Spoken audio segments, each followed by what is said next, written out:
Hello students, so today we are going to start our chapter 1, sir, some basic concepts of chemistry. In this chapter we will start our basic concepts in which we will discuss about chemistry, types of chemistry, branches of chemistry, what is matter. These topics will be discussed in this chapter. So let's start. First of all, what do you mean by chemistry? होती क्या है chemistry? Chemistry होती है that branch of science which deals with the chemical phenomena and processes occurring in the nature. Chemistry का मतलब है वो branch, that branch of science which deals with the chemical phenomena occurring in the nature.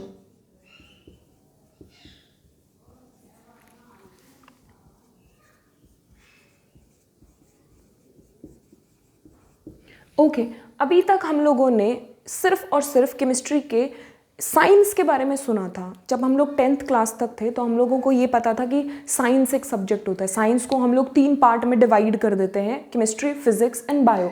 अभी जैसे जैसे आप next level पे जा रहे हैं तो केमिस्ट्री को भी फर्दर कुछ टाइप्स में डिवाइड किया गया है, in which here I am going to discuss about the types of chemistry. The first type of chemistry is organic chemistry.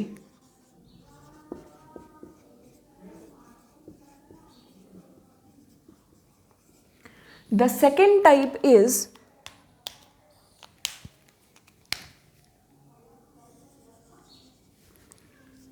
inorganic chemistry. Third, physical chemistry. Fourth, industrial chemistry. Fifth, analytical chemistry. Sixth, nuclear chemistry. And the last but not the least, biochemistry. Okay, what these types means. Organic को हम लोग class 10th में already पढ़ चुके हैं about the carbon compounds. In 4th chapter carbon and its compound के अंदर हम लोगों ने ऑर्गेनिक कंपाउंड्स की बात करी थी. और जो केमिस्ट्री ऑर्गेनिक कंपाउंड्स के साथ डील करती है उस केमिस्ट्री को हम कहते हैं organic chemistry, which deals with organic compounds. ये केमिस्ट्री हमारी किसके साथ डील करती है? ऑर्गेनिक कंपाउंड्स के साथ डील करती है. ऑर्गेनिक कंपाउंड्स का मतलब carbon compounds and it's derivatives. Next हमारे पास आता है इनऑर्गेनिक.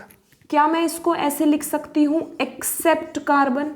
कार्बन को छोड़ के जितने भी अलग कंपाउंड्स हैं वो किसी भी एलिमेंट से बने हों, वो सारे के सारे किस में आएंगे? इनऑर्गेनिक कंपाउंड्स में. और इनऑर्गेनिक कंपाउंड्स की स्टडी करने वाली केमिस्ट्री को हम कहते हैं इनऑर्गेनिक ब्रांच. फिजिकल केमिस्ट्री, आप लोग 2 या 2 से ज़्यादा एलिमेंट्स को कंबाइन करते हो, कोई भी एक प्रोडक्ट बनाते हो, कंपाउंड फॉर्मेशन करते हो. साथ साथ फिजिकल केमिस्ट्री जो है हमें कुछ लॉज के बारे में बताती है. आप लोगों ने कोई भी 2 एलिमेंट ले लिया, how will you conclude that these 2 elements will combine in which ratio, और दीज 2 एलिमेंट्स विल कंबाइन और नॉट. हमें तो ये पता ही नहीं है ना कि कोई भी कंपाउंड बनेगा भी या नहीं बनेगा. तो ये सब हमें कौन बताता है? Physical chemistry. That branch of chemistry which deals with the laws and ratios, यानी कि जो लॉज और रेशियोज के साथ डील करता है कि हमें कौन से एलिमेंट को किस एलिमेंट के अंदर कितने रेशियो में मिक्स करना है, या कौन सा एलिमेंट सिर्फ और सिर्फ किस दूसरे एलिमेंट के साथ मिक्स होगा to give the product, that will be under physical chemistry. Next is our industrial chemistry. जब भी कोई रिएक्शन बहुत ही लार्ज स्केल के ऊपर, साथ साथ लार्ज स्केल पे भी और बहुत ज़्यादा अमाउंट में कोई प्रोडक्ट बनाने के लिए यूज़ की जाती है, तो उसको हम कहते हैं industrial chemistry. That branch of chemistry which deals with the chemical reactions occurring in industries, जो इंडस्ट्रियल लेवल पे जो रिएक्शंस होते हैं। एनालिटिकल को मैं फर्दर 2 टाइप्स में डिवाइड कर रही हूँ। First is your quality analysis, किसी चीज़ को एनालाइज करना। एनालाइज करने का मतलब होता है कि आपको उस एलिमेंट के बारे में उसकी प्रॉपर्टीज़ का पता करना है। एनालाइज कर रहे हो तो केमिस्ट्री में हम 2 ही टाइप का एनालिसिस कर सकते हैं। फर्स्ट इज योर क्वालिटेटिव, या फिर आप कह सकते हो क्वालिटी का एनालिसिस, और दूसरा जो है वो है आपका क्वांटिटेटिव, क्वांटिटी का। आप पूछोगे how we will analyse these 2 properties. First is quality. Quality का मतलब है if your compound, if your product is acidic, basic, neutral, weakly acidic, strongly basic, whatever is its property, it will be analysed by analytical chemistry. Next is your quantity. Quantity का मतलब है how much amount you have already taken in the given reaction. और first of all अगर आप कोई भी element उठा रहे हो तो आपको ये तो पता होना ही चाहिए कि आपने कितना क्वांटिटी को उठाया है या कितनी क्वांटिटी आपने उसके अंदर ली है। तो क्वालिटेटिव और क्वांटिटेटिव एनालिसिस जो है वो किसके अंदर आता है? एनालिटिकल केमिस्ट्री के अंदर। सो this is also a type of chemistry which is giving 100%, मतलब it is giving us 100% use in the nature. हो हमें नेचर के अंदर 100% यूज दे रही है अपने हिस्से का, अपनी ब्रांच का। Next is your nuclear. Nuclear को भी क्या मैं 2 में पार्ट में डिवाइड कर सकती हूँ? न्यूक्लियर केमिस्ट्री भी, न्यूक्लियर के नाम को सुनते ही हमारे दिमाग में 2 टाइप आ जाते हैं। First is your fusion and next is your fission.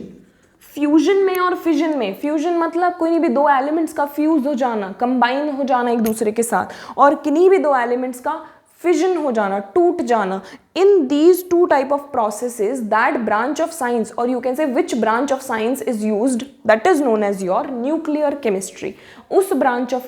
उस केमिस्ट्री की ब्रांच को हम कहते हैं न्यूक्लियर। बायो का मतलब ही आपको पता है, लिविंग ऑर्गेनिजम्स के बारे में बात हो रही है। लिविंग ऑर्गेनिजम्स का मतलब है अगर आप किसी भी टाइप के लिविंग ऑर्गेनिज्म के अंदर होने वाले केमिकल रिएक्शन के बारे में डिस्कस कर रहे हो, that will be under always biochemistry. So these are some types of chemistry. First of all introduction के अंदर हम लोगों ने क्या किया, सम बेसिक कॉन्सेप्ट्स के बेसिस पे केमिस्ट्री को डिफाइन किया and then types of chemistry. तो आगे चलते हैं थोड़ा सा ताकि हम ये समझ सकें that what is the importance of this chemistry. Importance क्या है इस केमिस्ट्री की? फर्स्ट ऑफ ऑल इंपॉर्टेंस के तौर पे मैं आपको बहुत ज़्यादा पॉइंट्स नहीं लिखने वाली हूँ। इंपॉर्टेंस का मतलब है कि आप उसको नेचर में कहाँ कहाँ यूज़ कर पा रहे हो, कहाँ यूज़ कर रहे हैं हम केमिस्ट्री का। सबसे ज़्यादा यूज़ तो मेरे ख्याल से केमिस्ट्री का मेडिसिन में है, या फिर आप कह सकते हो किसी भी तरह के रिएक्शन को कराना है आपको, किसी भी तरह के रिएक्शन को अगर आपको मेज़र करना है तो वहाँ पे भी आपकी केमिस्ट्री का बहुत अच्छा यूज़ है। एग्रीकल्चर में बहुत अच्छा यूज़ है। तो importance of chemistry is a part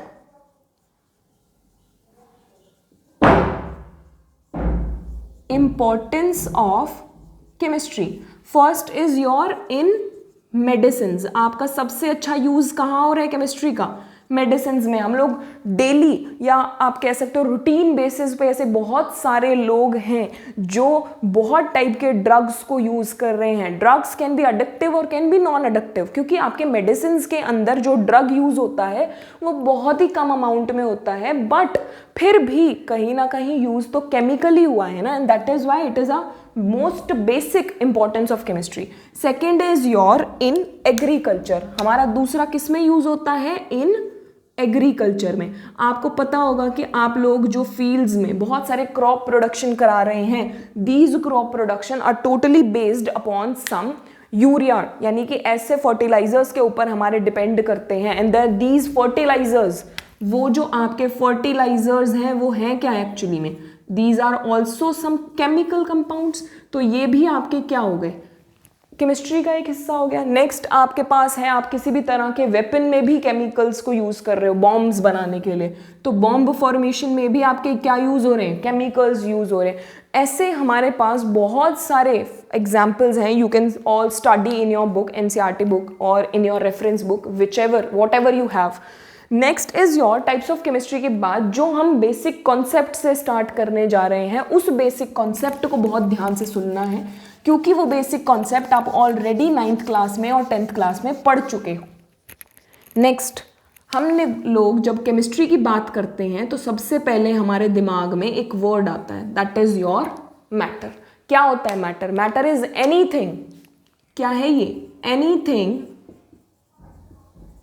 that have mass and occupy space. जो भी चीज आपकी मास रखती है या स्पेस ऑक्यूपाई करती है, that is your matter. Matter बनता किससे मिलके है? पार्टिकल्स से। ये हमने 9th क्लास में पढ़ा था, बट पार्टिकल्स को फर्दर 9th ही क्लास में चैप्टर 3 के अंदर किसके बेस पे डिफाइन कर दिया गया था? एटम के बेस पे। तो एटम, मैटर को किस में क्लासिफाई, किसके बेस पे बनाया गया है? एटम्स के मिलने के साथ, एटम्स की रिपीटिंग यूनिट्स को मिला मिला के हमने क्या बना दिया? कंप्लीट मैटर बना दिया है। मैटर को हम 2 टाइप से डिवाइड कर सकते हैं।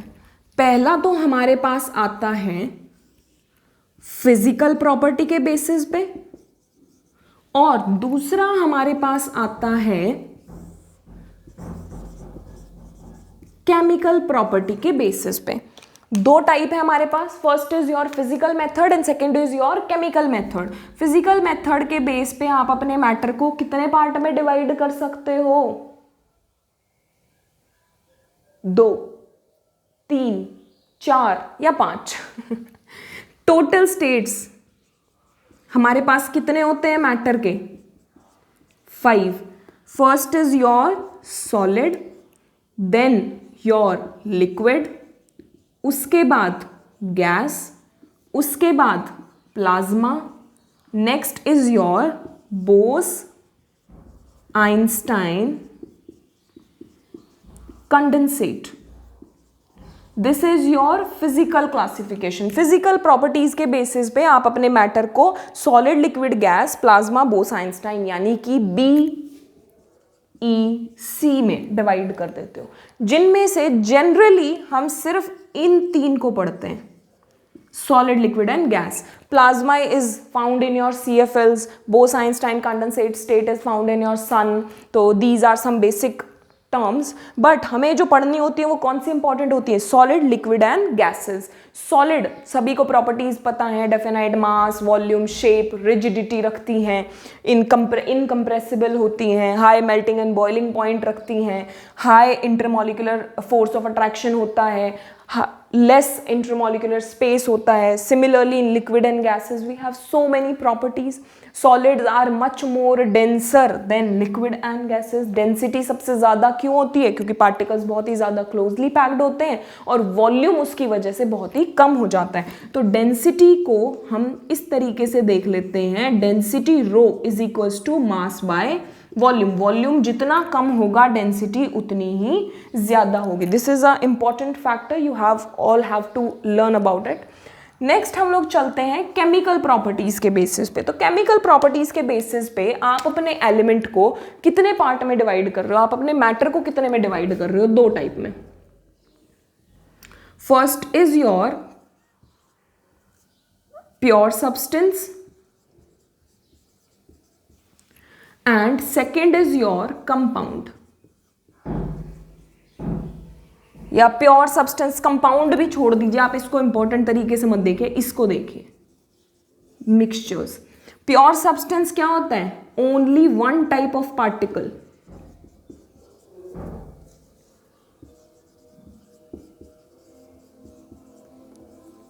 सिर्फ एक टाइप का पार्टिकल मिलके पूरे सब्सटेंस को बना देता है, that is your pure substance. Example के तौर पे आप ले सकते हो O2, H2, Cl2. ये सारे के सारे क्या हैं आपके? सिंगल एलिमेंट इनको फॉर्म कर रहा है. नेक्स्ट हमारे पास आता है मिक्सचर्स. मिक्सचर्स के अंदर मोर देन 2 टाइप्स होते हैं. More than 2। नेक्स्ट आपका क्या होता है, मिक्सचर्स को भी दो पार्ट में डिवाइड किया गया है। First is your homogeneous and second is your heterogeneous mixtures. Homogeneous में और हेट्रोजीनियस में क्या डिफरेंस होता है, होमो का मतलब होता है सेम, यानी कि uniform concentration through out the solution, जबकि हेट्रोजीनियस में क्या होता है, डिफरेंट। हेट्रो का मतलब होता है डिफरेंट, यानी कि non uniform concentration through out the solution. अगर आपने एक बार होमो के अंदर कोई कंपाउंड मिला दिया तो उन पार्टिकल्स को, कॉन्स्टिट्यूएंट पार्टिकल्स को you can not see with your naked eye, but in heterogeneous mixture your particles will be clearly visible by naked eyes. Clear है?